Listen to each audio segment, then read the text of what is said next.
சிவகுமார் அவர் meet பண்ண அதெல்லாம் செம்ம கதை.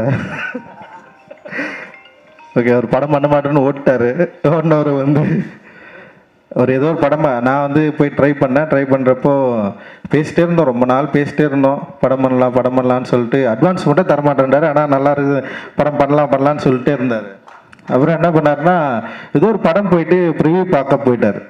பாதி படம் முடிச்சிருந்தது. இவர் கூப்பிட்டு ஒரு 1 கோடி ரூபா கொடுத்தீங்களா படத்தை முடிச்சிடலான்னு சொல்லிட்டு அவர் கூப்பிட்டு காட்டியிருக்காங்க. அந்த படம் பார்த்துட்டு அப்படியே ஓடிட்டார் அவர். ஏன்னா வந்து படமே எடுக்க வேணாம் அப்படின்ற மாதிரி ஒரு முடிவுக்கு வந்துட்டார்.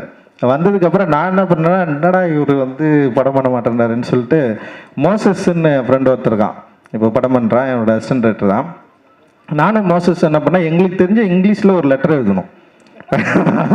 ஒரு மெயில் எழுதி தலைவனுக்கு அனுப்பிச்சுட்டோம். அது படித்தவொடனே உடனே கூப்பிட்டாரு, ஒரு 50,000 அட்வான்ஸ் கொடுத்தாரு.